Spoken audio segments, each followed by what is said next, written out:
Tuesday night, the clock striking 9 p.m., and I found myself holed up in my mom's house, buried under textbooks, cramming for an upcoming test. Hunger gnawed at my stomach, so I ventured into the kitchen in search of leftovers. But as I opened the fridge, a chill greeted me. The window was open, a gust of wind swirling through the room. Shrugging it off, I closed the window and popped my meal into the microwave. Just as I was about to settle in front of the TV, my phone buzzed with an incoming text message. Annoyed at the interruption, I glanced at the screen to see a message from my dad, Aaron, asking for my help. Now, my parents were divorced, so late-night calls from Dad were rare and always a bit unsettling. But duty called, and I set off to his house, the deserted streets of our neighborhood stretching out before me.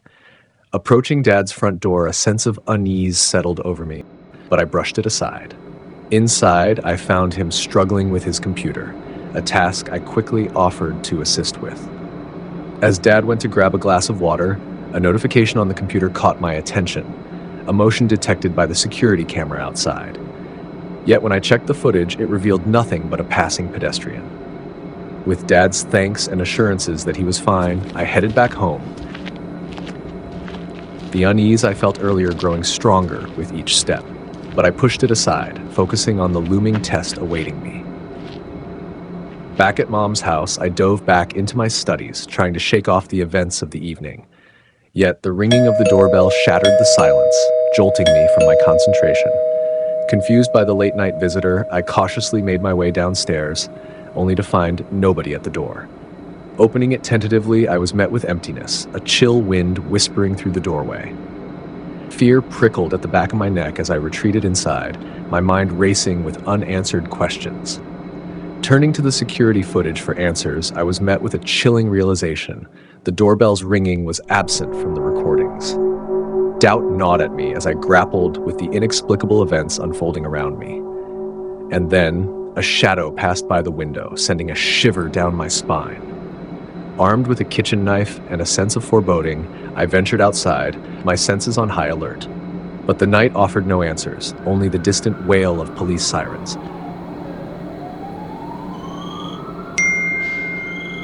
A text from Mom shattered the silence, revealing the true danger lurking in the shadows. Photos from vigilant neighbors painted a chilling picture. A figure skulking around the house, unseen and unknown. Before I could react, a sudden impact sent me sprawling to the ground. Standing above me, wild-eyed and brandishing a knife, was my ex-girlfriend, Caitlyn. Love turned to madness in her eyes. In a desperate struggle for survival, I fought back against the onslaught of violence, disbelief, and horror warring within me. Salvation arrived in the form of flashing lights and the stern voices of authority, as the police descended upon the scene, separating us. As the chaos subsided and the truth came to light, I found myself grappling with the aftermath of the night's events.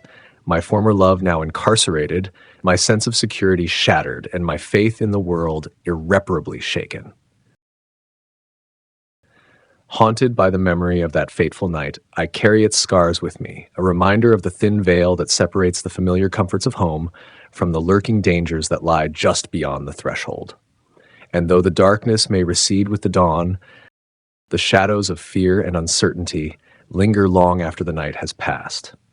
Days turned into weeks, weeks into months, but the memory of that night remained etched in my mind like a scar, a constant reminder of the fragility of life and the darkness that lurks beneath the surface of the mundane. I tried to move on, to bury myself in my studies and the familiarity of everyday life, but the events of that night had left a mark on me, a lingering sense of unease that refused to fade. I found myself constantly looking over my shoulder, jumping at the slightest sound, haunted by the fear that Caitlyn's madness would return to haunt me once more.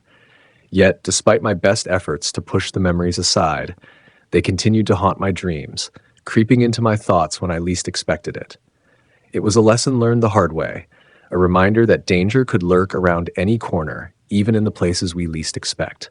And so I carry on, a little wiser, a little more cautious, but forever changed by the events of that fateful Tuesday night.